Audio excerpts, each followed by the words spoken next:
I gotta admit, this episode is very emotional and it brings a tear to my eye. And the fact that I'm saying this out loud, well, that's my opinion. Hope you enjoyed. That's fun. This is Sellavin, and I'll give a latest review of Sword Art Online 2, Episode 14, One Little Step. Kirito rushing in. You know, we all including that Kirito, he's going to save Shina from Kendra and his psychotic ways. Even though Kendra, he does his best, but Kirito, you know, remember that guy literally has a drug on him that can literally paralyze you to the point of death. I mean, he injected Shina on there and she's still feeling numb. And we even thought that Kirito was down for the count, but I'm looking for Shina. He would have been at least done for. Now, one of the reasons is because she got from behind with her stereo. She knocked that dude right in the back of the head. The other is because apparently a piece of the equipment that was monitoring Kirito's heart. You know those medical tabs, and that heart monitors, the radar things. And apparently one of them stayed on after he took them off. He probably rushed them all out and just went straight to Shino's house.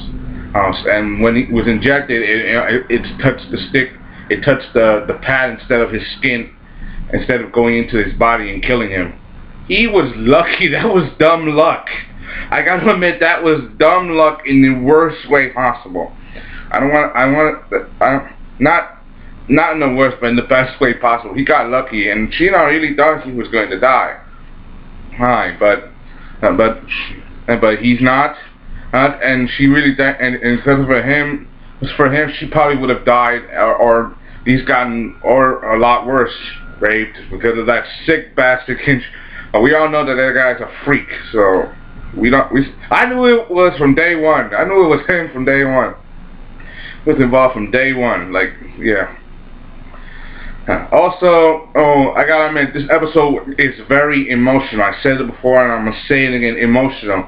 When you got later in the prospect, remember those three bullies, those three girls that were hitting up Shion for money, and one of them fighting her by making the guns, making a sign of a gun, and she knows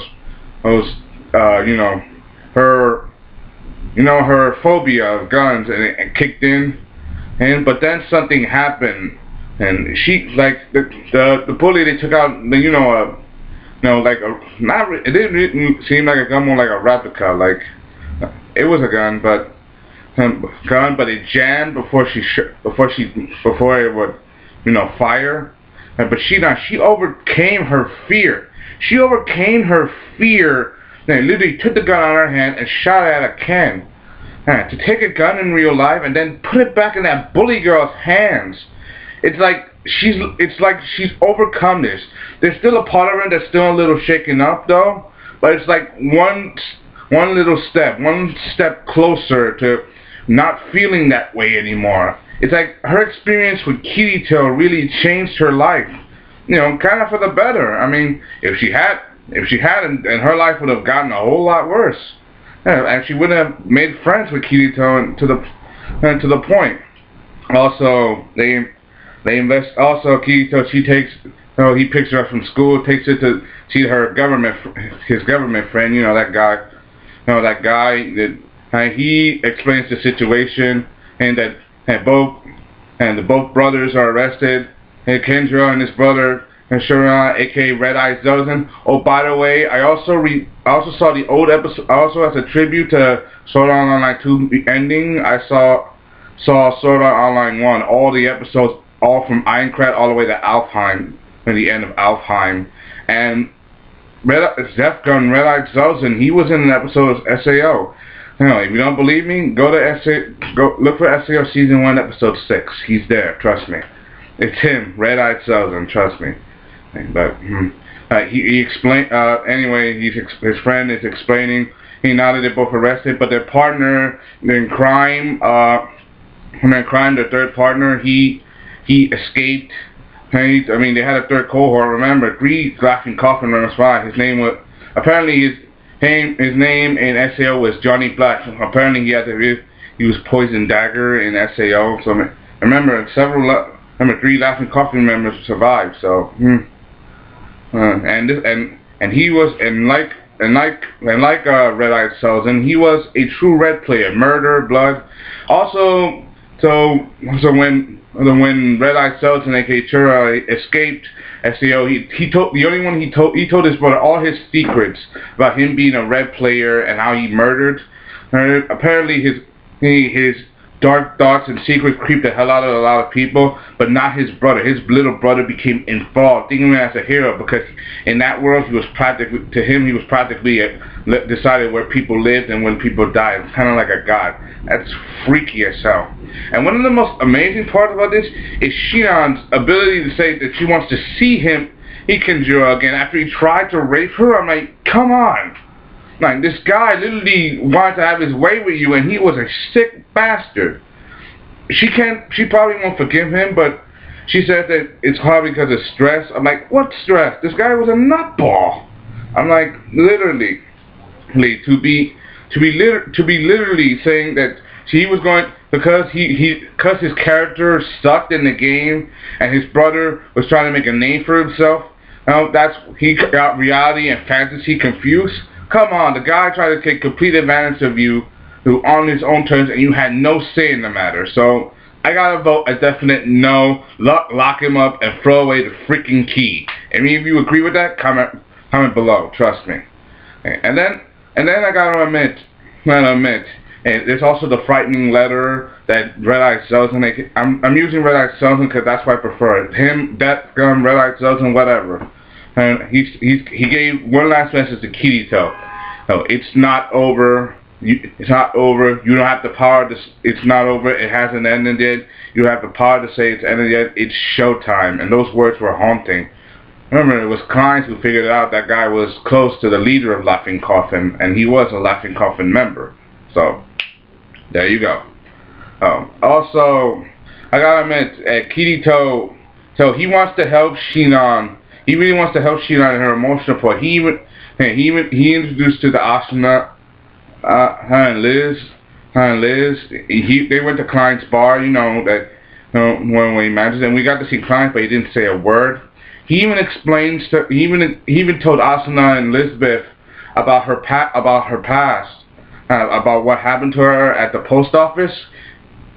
And they brought someone who really understands how Shinon feels. They brought a person who was literally there, another victim of the crime, apparently a post worker who was at the end of the gun when they were gonna get robbed by the guy that Shinon shot to death. But I'm giving away too much. Apparently, she was pregnant.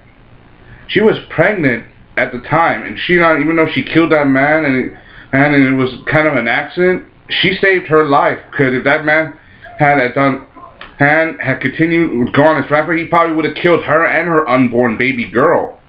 And Shinon, I gotta admit, man, Shinon, it was hard to describe her feelings, knowing that she saved the life of a little girl, even though she took a life in vain. She hurt herself. She literally hated herself because she took a man's life. But that man was literally a monster. He would have killed a pregnant woman, and even though he known that she was pregnant, he would have killed her and not give a damn about the consequences. She killed a horrible man, but she also saved the life of an innocent baby girl that wasn't even born yet.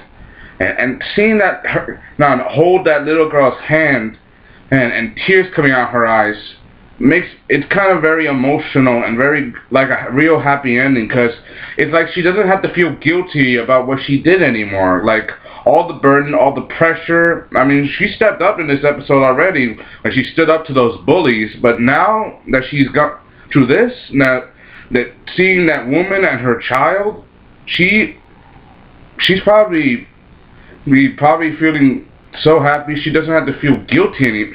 It's like all that weight she had on her, all that burden that she carried alone, she doesn't have to carry. She probably feels like she doesn't have to carry it anymore.